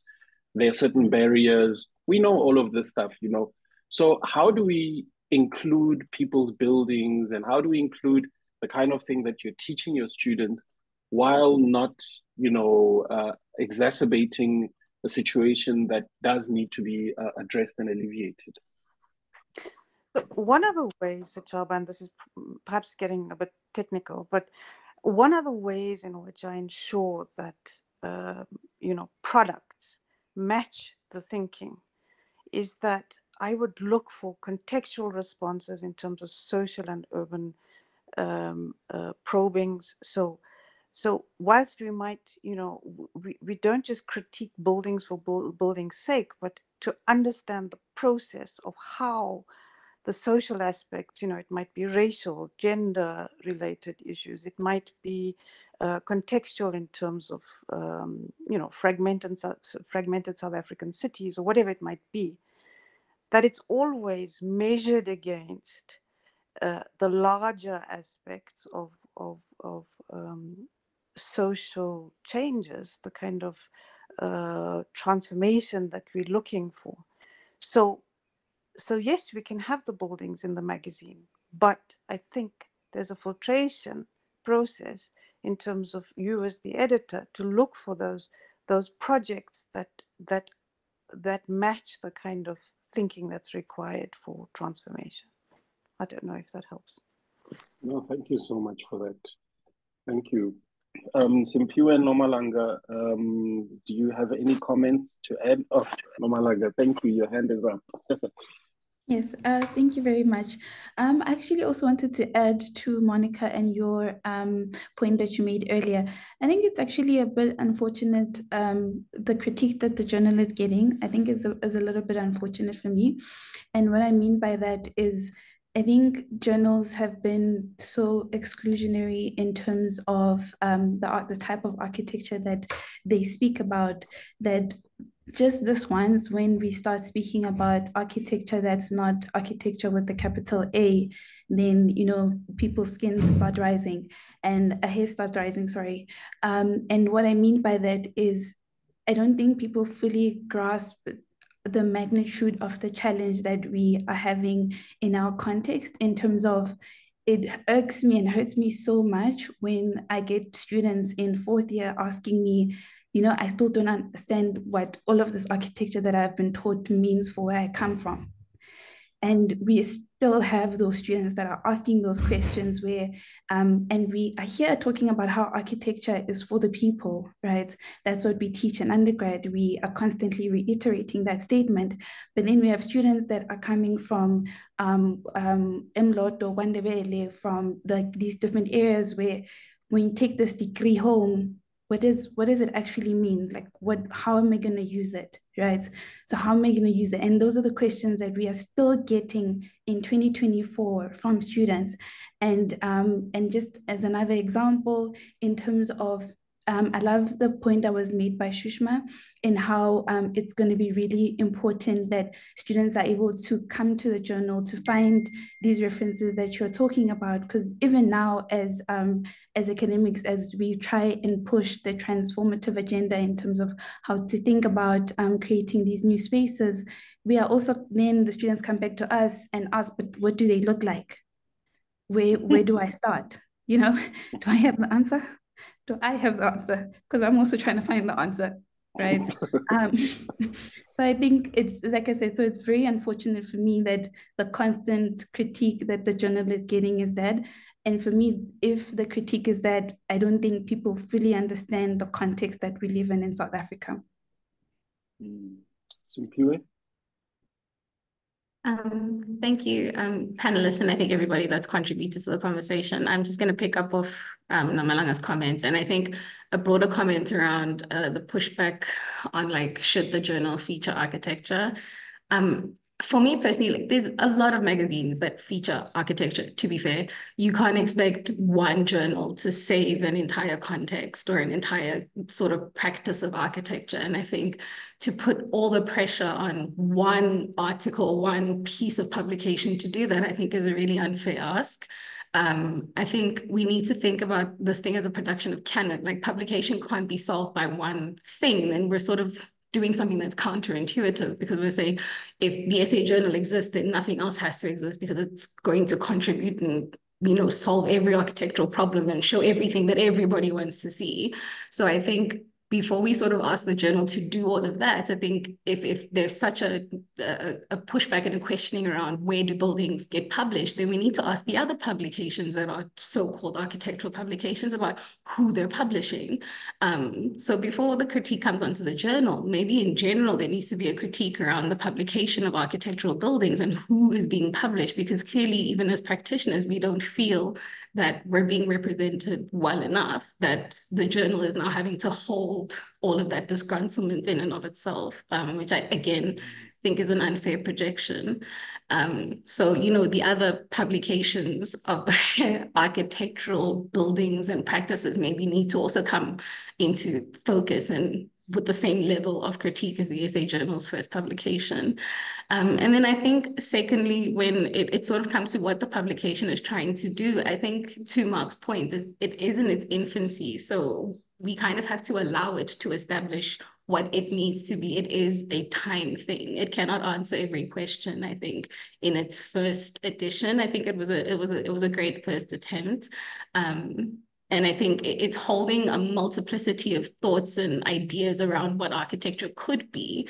And I think because it's opening the chance for voices that in other instances would never get the opportunity to have these discussions, I think the more issues that come out, the clearer the position will get in the journal, the clearer the outputs will get. But even if they don't, I think it's a great platform for like, what if we don't know what we're talking about and we just want to have sort of a mixtape of thoughts? I think sometimes the over curation of architectural production and thinking is it's boring now. Sometimes you want to turn the page and read something completely different and it's not so formulaic. So I think let's give it a chance to marinate and evolve and test ideas. I think it's too early to sort of start to curate it into something that feels, I don't know, man. I really enjoy the way that the channel's coming out, and I just the pushback is too early, man. Let's give it a chance.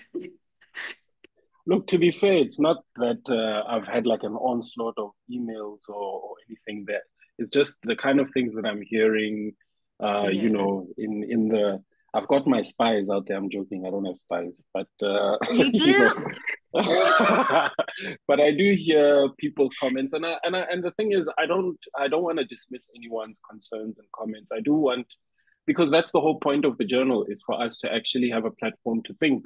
And if there are challenges and pushback and that sort of thing, well, then, you know, I would in fact want that person who's got those challenges and pushback to write something and to publish.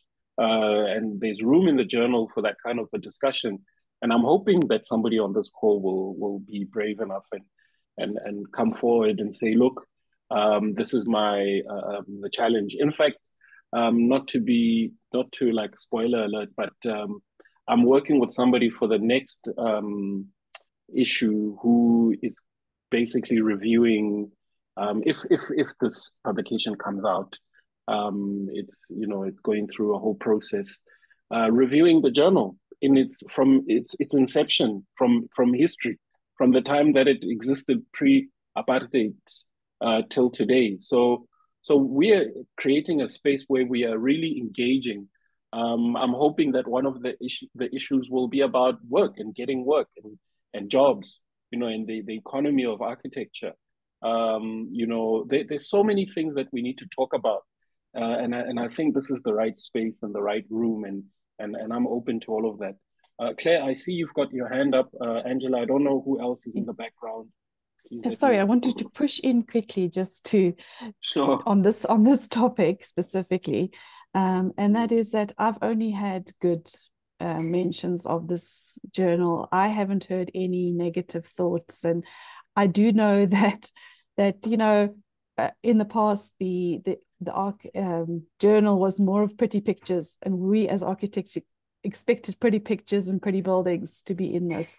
But this is not the agenda of this magazine. It's thought. This is about thinking of architecture, unpacking what we're actually doing. And if we need another publication that's really just celebrating the work we're doing, then we need to find a different way to publish that. It doesn't all have to fall into this one journal. We can't overload expectations into one publication. This publication has a voice. There's a need that it's fulfilling. And if we need to create another space for the pretty pictures and promoting our work, that's also important. We you know, SCIA needs to look at that. It's not an all or nothing. I think it's we need to think a bit broader. That's all I wanted to say. Thank you for that, President Claire Makaska. Great to hear from you saying that. Angela, any other comments? Any other? Yeah, please go ahead. Yeah, I just want to take two hands. Maybe we can hear the comments and then from both and then respond to both, just for the sake of time. Magdalena and then Matthew. Come on.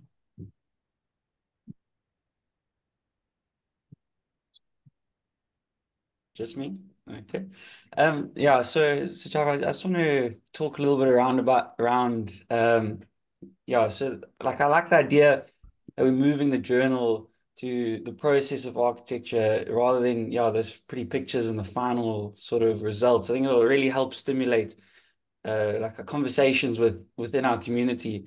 And it also broadens who can contribute meaningfully and how we touch and relate to our adjacent fields. And I think one of the things that this will sort of change is the scale at which we can sort of relate to the global discourses. No longer are you just looking at this, I don't know, perfect European building that would never work in Africa. But you can still take ideas. We've got, in this latest issue, you've got people from Zaha Hadid's office now speaking within our local context. So I want to know if you would mind just talking a little bit around how you see the curation of this journal going forward, and how the journal relates to sort of the larger discourses in architecture, the global ones, maybe an African journal, or is it really focused on the South African context? Something that we can bring home. I just mentioned that because I really like the idea that in the journal there's a little bit of international, but we've really got to focus on home. That's what makes the journal meaningful and useful as a tool for the profession. So I thought maybe if you could just give us some comments, and also the rest of the panel, because you've all contributed in some way to this thing. So maybe, how you guys see the thing moving forward. I mean, it doesn't have to be a final answer, but just something around that. Okay, I'll just be brief. As an editor, all I can really do is rely on my own networks and what I know and what's out there and what I, through engaging others, see as maybe relevant. I'm not an omniscient being of architecture who knows and sees everything.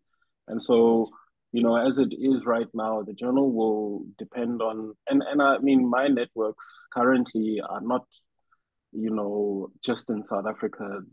I am trying to engage an African and a sort of global, network of people who they might not necessarily practice in South Africa, but they may have things that they could say that could have relevance for us in South Africa and add value. The reason I wanted Tim in the journal, and also Sumaya, like I said, it's not just about content, it's also about making the journal appealing to a wider readership. So, say for instance, someone picks up the journal and sees, oh, Sumaya Valley, what's this all about? But she's also got something, worthwhile saying. So you have to almost imagine that the strategy is like, my role is not just an editor. I'm kind of, you could almost say, like a creative director of the journal, thinking in terms of how it looks, what's the next issue going to be about, what's the most interesting thing. This morning I saw an interview about the How train, and this one guy basically talking about, the How train is so expensive, it's our tax money, all of that sort of stuff. I'd love to hear about that sort of thing, and engage those sort of people. There's one particular architect who I'm thinking of engaging, who has a lot of opinion. If you know this person, I want to ask him if I can write an article called The Wolf of Maud Street, Maud Street in Sandton, because he's like, sort of business cutthroat type of guy. And I want to hear from him as well, So it's not always going to be the type of, what people might assume, that it's going to be dealing with just the socio-political in the realm of transformation in that way, but also this other side, because I'm very much interested in entrepreneurship and business. So I think the whole point is for a wider scope that could, create interesting readership. Maybe I'll give it to one of the panelists, and then we move on to the next question. Anyone? I'll do a quick response. Just I think, Mr. Chaba, you covered it really well now. But in my essay also, I have a little dig at critical regionalism.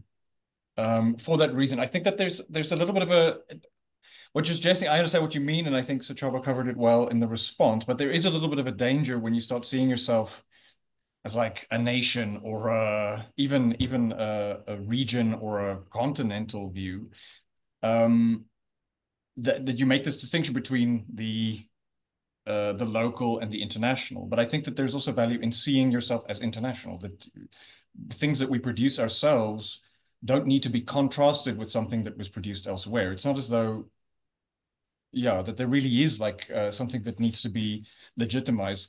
There is, but what I mean is that you could approach it just taking for granted that it is legitimate, investigate what's happening around you, without worrying too much about whether or not that falls into the category of the local or the international. And generally, I think you'll find an interesting mix there that centers the points of view in the areas where the journal is active. Great.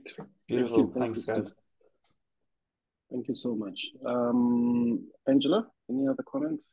Yeah, I think we're going to take one more question just because we're sitting at 9 minutes to go, or maybe one or two more questions. And then we just need a little bit of time just to show everybody how to complete the question so that you can get your completion emails for this, just for attending, and then your certificates will be issued by SIRE. So just there are a lot of comments on the side, Sichaba. I think people can kind of go and read those comments. I'm just going to try to draw out the ones that I think have questions attached to them, if that's all right with you.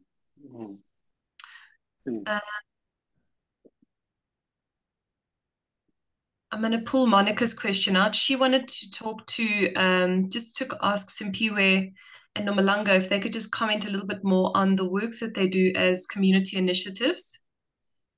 And then I'll pick one more after that.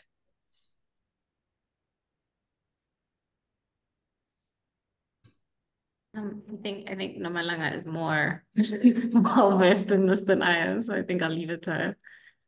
Yes. Thank you very much for that question.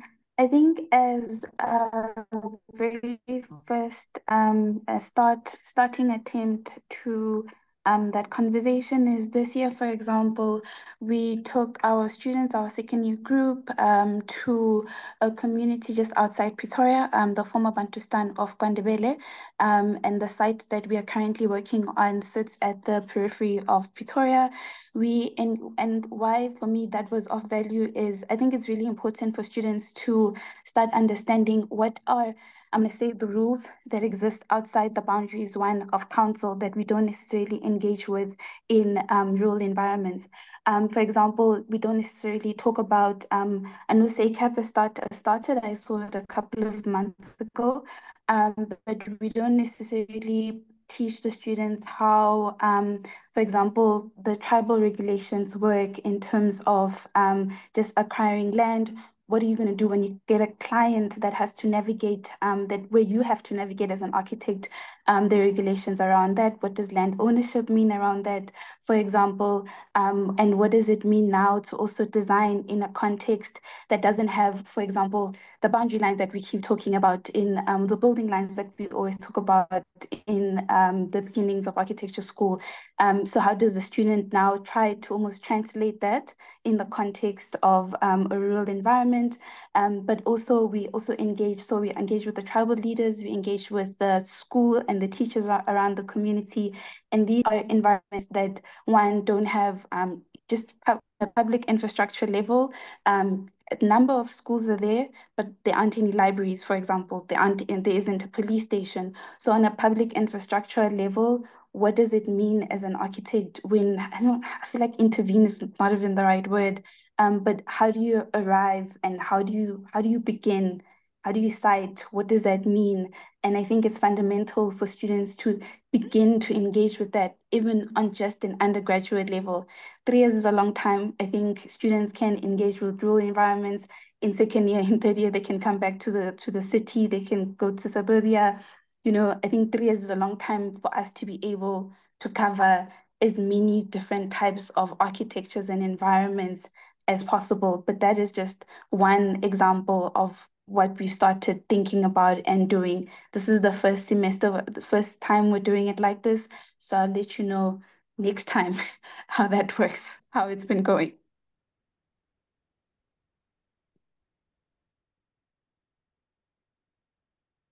Okay, Angela, any other questions? I saw one pop up about when is the next call coming out? Yes, would you like to comment on that? Yeah, so like I said earlier, I think that our first call was actually premature because the issue is that even when we said this is what the journal is calling for, we got a lot of people submit articles or proposals for articles that were basically the kind of thing that you would have expected in, you know, the sort of old format of the journal.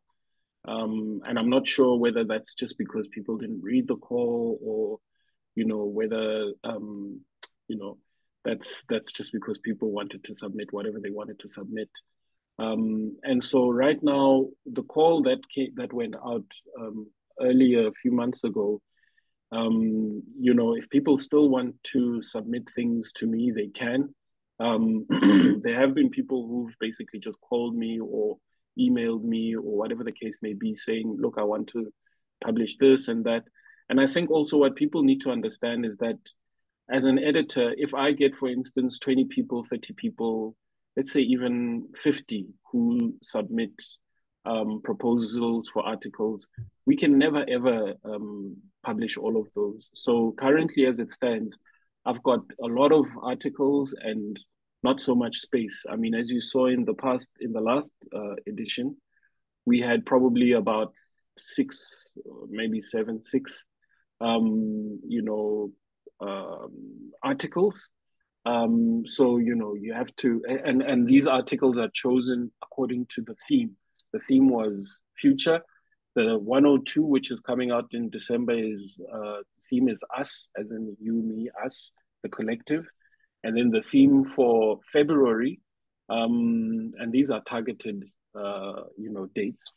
Hopefully we'll achieve that, is the planet. So if you've got anything interesting that you want to say about sustainability and the planet, maybe what we should do is, you know, for each theme, we could have this kind of a platform where I discuss with everyone what we're thinking of doing. I don't know, because the planet one, we want to talk about sustainability and the planet and planetary issues, but we don't want to talk about it in just a normative sense, because we've discovered more and more that, for instance, the global south is disproportionately affected by climate change than the global north in some instances. So one can't just simply say, you know, this is the latest green building that I designed, etc., etc. There's so many other issues that are coming with sustainability that we'd like to engage that have to do with social and economic dimensions of sustainability in architecture. So it's not straightforward, you know, when and how to submit, but I'm open to people sending stuff to me. And also just in terms of capacity, sorry, Angela, I know this is a very long answer. I cannot respond and give immediate response to everyone, because I get tons and tons of people saying, hey, this is what I'm thinking of doing. Hey, this is what I want to do. Hey, you know, so I'm a one-man show in that instance. So you guys really need to be patient and need to be understanding, please, because yeah, it's just the nature of the beast. Hopefully, as the journal progresses and Angela makes lots and lots of money for us, we'll bring on board more capacity, and you know, we'll be able to deal with the admin side better. Right now, we're still really trying to find our feet. Thank you. Wonderful. So Taba, if it's all right with you, I'd like to just share a little bit of the practical side of the journal before we move forward, because there were a couple of comments just around accessibility, cost, hard copy printing, you know, those kinds of things that I maybe could just put out there for information's sake. And I know that we've got exactly 1 minute left, so I'm going to do it at the speed of light. So accessibility of the journal. It is accessible as a link on the SIRE website. And you can access it for free if you're a SIRE member. If you're not a SIRE member, you have to pay for it. It is also accessible on the CPD Central website. And if you go through CPD Central, then you can get like a CPD Category 3 certificate after you finish it. It's also free for SIRE members on the CPD Central website, and you can get your coupon by emailing either SIRE or CPD Central. In terms of, so that covers the accessibility and the cost of the journal. In terms of printed hard copies, we would like to offer hard copies as an option for practices. It's always very nice to have clients come into your office and have a journal on the table, especially if you've had some of your work, exposed in some of these journals. I think that, it's lovely just to have that as a benefit to our clients, but also just, if you're like me and you're nostalgic about the journal and you hoard all of the journals, then I'm with you there. So we're really looking at making sure that we make it available as a printed option, even if we do just a short print run for now. Then in terms of post-journal discussions and up-and-coming publication discussions, I think that, this is kind of, we're with fleshing out to see how does this go. How does everyone respond to having post-journal discussion, post-article discussions? And I mean, I think it's really wonderful to be able to hear from the voices who have written these articles. And I personally, as a student, felt very distant from the people that I was kind of reading let's say the other articles that I was reading. I was quite distant from the people who were writing these articles. And so I love the fact that we can connect with one another and we can see, oh, hi, you're a person and you've got these thoughts around what you wrote, and this is expanding on kind of putting your voice behind what you said. So I think it's lovely, and I think that we should see if we can continue in this kind of way of progressing, having these discussions post-journal, and also maybe using that as an opportunity to communicate about the next up-and-coming journals as well. What are the thoughts? What are the dreams? What are the themes? When are we starting to receive possible papers for publishing in these kinds of journals? And then in terms of students, obviously we would love the students to have free access to the journal. I mean, I remember just picking up free copies from the WITS admin office. I would just go past there and pick up a free copy, and it was like I would walk around with it like it was my little precious, And so, yeah, I think it would be wonderful to make the journal free, and I think it must be free for students to be able to access online. So I'm like fully interested in that. And then in terms of the actual print run, we did do an initial print run. And the reason that we did it was actually so that we could put these journals inside the university libraries so that they could be used for research purposes, and just be accessible for students to look through them and create some sort of like student exposure. Because I think a lot of the love for the journal, especially for me, came from me being exposed to it as a student and then coming into my professional career, still continuing to seek after the journal and purchase the journal. Yeah, and I think that there's a lot of growth that can happen, and I think there's a lot of space that this journal can move into and reach that it can achieve, because it is trying to balance itself out between this thing of practice, education, and the trade. So that triangle, I think, is quite important, and having that balance is, I think, what Sechaba is aiming for. And then just to give everybody a little bit of context around how Sechaba is functioning as the editor, he's not a one-man show. He does have an editorial board around him that looks at all of the papers. And I'm only saying this because I think there are those that are not aware of the process. And so there is quite a lot of clout behind the decisions that get made for which articles get placed in which journal, and the team that is around him just are the most phenomenal, forward-moving people that are not just academic but also in practice. And I think having that kind of mix is really valuable, and it allows us to create a place where we can create a great balance that calls to this thing of inclusivity.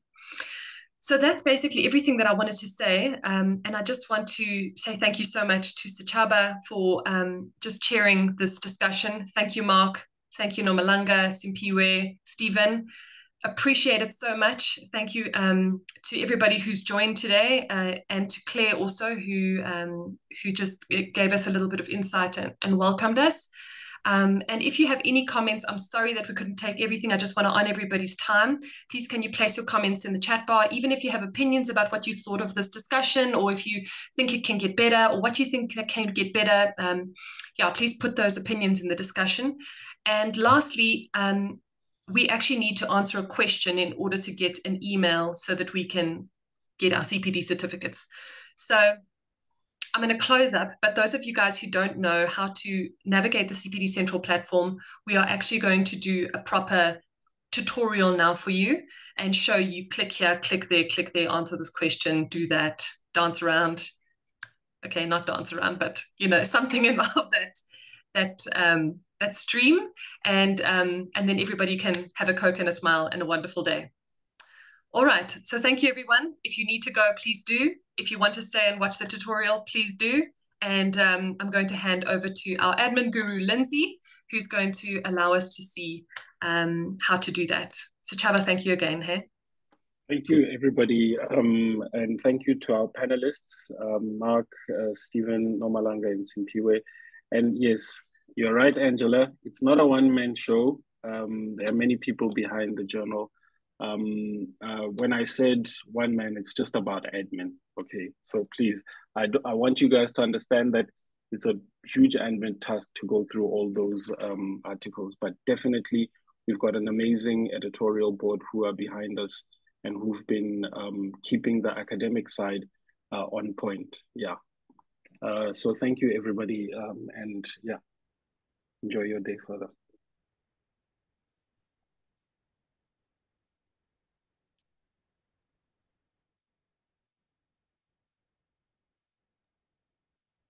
Great. Can everybody hear me? Yes, we can hear you, Linz. Thanks. Excellent. Awesome. Well, welcome. What I've done is I have put the link into the chat bar where you can click on to sign into your CPD Central profile. And I'm just going to give everyone a minute or so to do that. And what you can do is please use the email address and the password that you created when you signed up for the event. Okay, so I'll just give everyone just a second or so just to sign on.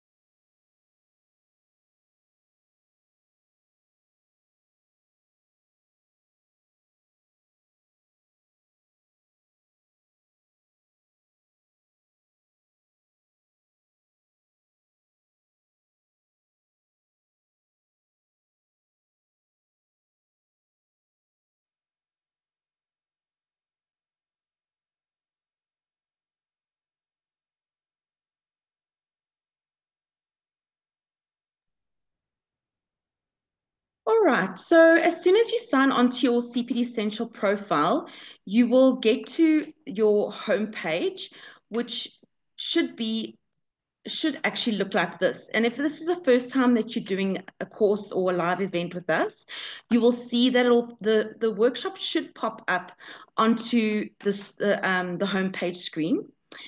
Alternatively, what you can do is just go to My Dashboard. As soon as you click onto My Dashboard, you will see under My Courses, there is a list of all the courses that you've done with us. Then what you will do is you will go to Start Course. If you haven't gone in there already, then you'll just select Start Course or Resume Course.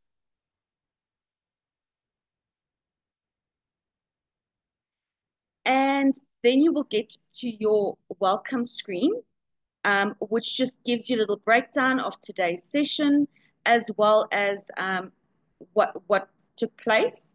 And then you would go down to the bottom of that page and just say complete and continue. Okay, so I'll just show you what it looks like. It looks like that.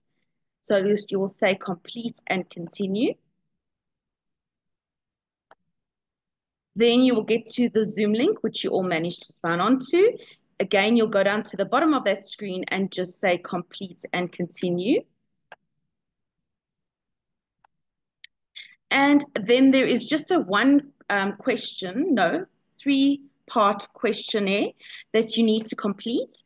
And once you've done that, it will say 100% you've completed it, and then SIRE will be the ones who will be issuing the certificates.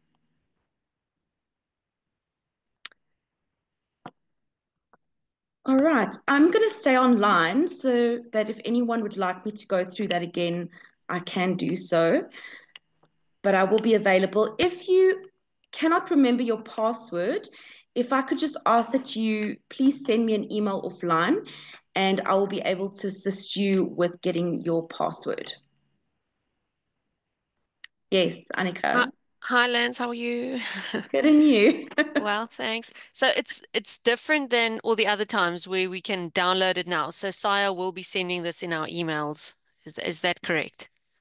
That's correct. Angela, if I'm not Okay. mistaken, that's the process. Yes. I was obviously rather shocked when I couldn't download it myself just now, but now I know it's not me. Okay. Yeah, cool. Thanks. Thanks, everyone.